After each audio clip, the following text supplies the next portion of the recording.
আসসালামু আলাইকুম, সবাই কেমন আছেন? চলে আসলাম আজকে পুরাই একটা অন্যরকম ভিডিও নিয়ে। ভাসুরের বউকে বলতেছি, ভাবি আজকে রাতে কি রান্না করবেন? ভাবি বলতেছে, দেখা যাক খিচুড়ি রান্না করতে পারি। তখন বললাম যে চলেন সবাই মিলে একসাথে রান্না করি। যে কথা সেই কাজ। ফার্স্টে চলে গেলাম আমার শাশুড়ির কাছে। সে প্রথমে চাউল দিয়ে একটা ডিম দিল। তারপরে আমার ভাসুরের বউর কাছে গেলাম, সে ডাল দিল, এখন তেল দিচ্ছে। আমার ভাসুরের বউ একজন বোতল ধরে রাখছে, আরেকজন তেল দিল।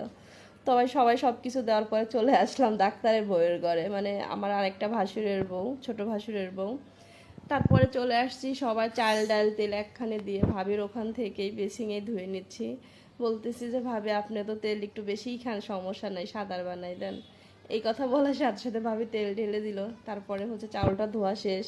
এখন তেল, হলুদ, মরিচের গুঁড়া, লবণ, পেঁয়াজ সব কিছু একসাথে বাটা মশলা দিয়ে একদম মাখাই দেওয়া হয়েছে পাতিলের মধ্যে। দেখতেই পাচ্ছেন কত সুন্দর দেখা যাচ্ছে। ওয়াও! মাটির চুলায় শীতের মধ্যে উঠানে বসে রান্না করব। তো তারপরে মাখাই দেওয়া শেষ হয়ে গেছে। এখন আমি খড়ি দিয়ে চুলাটা জ্বালাই নিচ্ছি। বড় ভাসুর বউ ঢাকায় থেকে আসছে, সেও আছে আমাদের সাথে। তো সব বাচ্চারা খেলাধুলা করতেছে, অনেক মজা করতেছে। ছোট ভাসুরের মেয়েটা হচ্ছে সামনে দিয়ে একটু হাঁটতেছে, ও সবার থেকে ছোট। তো বলতেছি, মেহেরা তুমি আমার কোলে এসে বসো। ও হচ্ছে বসে থাকতে চাচ্ছে না, ও চাচ্ছে চুলায় জাল দিবে বা দৌড়াদৌড়ি করবে এমনটা।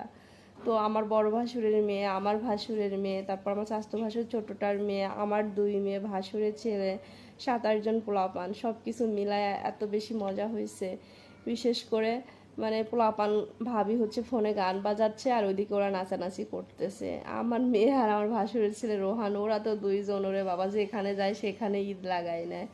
ওদের দেখে অবশ্য আপনারা সেটা বুঝতে পারছেন যে ওরা দুজন কত এনজয় করতেছে। ওই যে পিছনে হলুদ ড্রেস পরে দুইজন লেগে পড়ছে, কালার কালার ম্যাচিং বলে। তো ওরা দুইজন খুবই মজা করতেছে, পাশে বাচ্চাগুলাও খুব দুষ্টামি করতেছে। আমার যেন কি বলছে ভাসুরের বউ সামনে দাঁড়িয়ে, তাই আমি হাসতেছিলাম। ভাবি অবশ্য ভিডিও করতেছিলাম।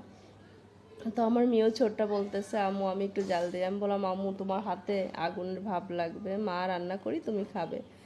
তো রান্না করতে করতে সন্ধ্যা হয়ে গেছিল। পরে সবাই মিলে একসাথে খাইতে চাইছিলাম, কিন্তু তার হয় নাই। বাচ্চারা যার যার মতো ঘুমাই গেছে। পরে যে যখন পারছে নিয়ে বাচ্চাদেরকে ওইভাবেই খাওয়ানো হয়েছে। তো আমার শ্বশুর হচ্ছে রাতে ভাত খায় না, বাবার জন্য রুটি, এই জন্য আম্মা একটা ডিম আর চাউল দিছে। আসলে 5 ফ্যামিলি রান্না আমরা এক পাতিলে করতেছি।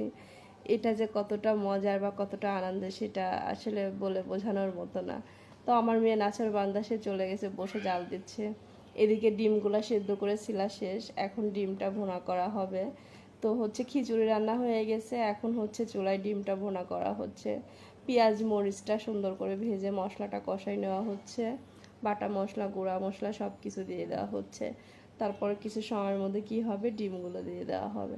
আমরা পরিবারে যতগুলো মেম্বার ছিলাম ততগুলো ডিমই দিয়ে দিছি। দেখতেই পাচ্ছেন কত সুন্দর।